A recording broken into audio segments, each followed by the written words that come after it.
da primeira série. Meu nome é Joyce, nós estamos aqui para o encontro de Geografia e nesse vídeo vamos falar sobre a temática do sistema da cartografia digital. E a cartografia digital, ela remete a você ter um entendimento literal de como deve ser analisado e entendido e utilizado os mapas. Dessa forma, nós devemos primeiro, obviamente, entender o que é a cartografia digital.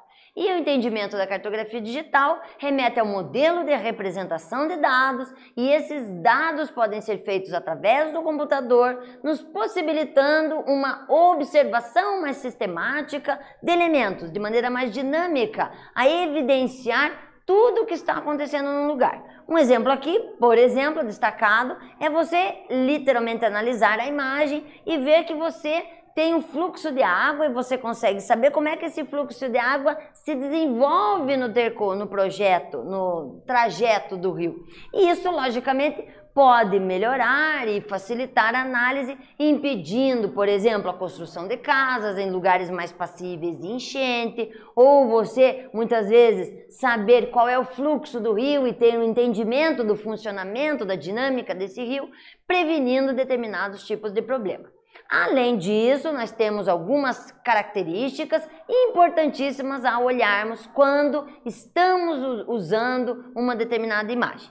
Esses elementos são elementos extremamente necessários e que devem ser vistos de maneira enfática quando vocês estiverem olhando uma imagem, seja ela um mapa, um croquis, uma carta, mas todos devem ser evidenciados. São eles: o título, que deve sempre aparecer, a legenda, a qual você identifica o que significam as cores, os elementos que estão na imagem representada, a orientação, para você saber a posição em relação aos pontos cardeais, as coordenadas, para que você tenha uma noção da posição específica daquele determinado ponto, daquela determinada área, e fechando com a escala, em que você entende quantas vezes efetivamente determinada área teve que ser diminuída para ser representada na imagem.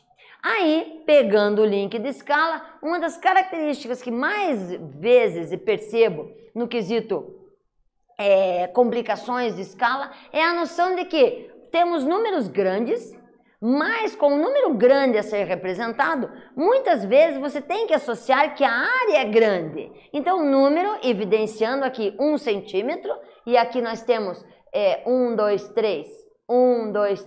25 milhões de centímetros. Então, a cada 1 centímetro eu tenho 25 milhões de centímetros. Mas como eu tenho uma área muito grande, eu tenho pouquíssimos detalhes. Já quando eu tenho um número aparentemente menor, eu tenho a consolidação de uma diminuição do número, mas eu tenho mais detalhes. E isso, obviamente, remete a que você tenha ciência de que temos uma escala numérica, o exemplo anterior, onde você só tem números, olha aqui. Sempre aqui o primeiro é 1 centímetro e aqui eu tenho 30 milhões de centímetros, ou uma escala gráfica, onde eu tenho o desenho de uma margem, de uma régua, e aí a mesma representação de 1 centímetro vai aparecer não no valor numérico, mas no desenho, em que você tem ali os espaços indicando que 1 centímetro vale 50 metros.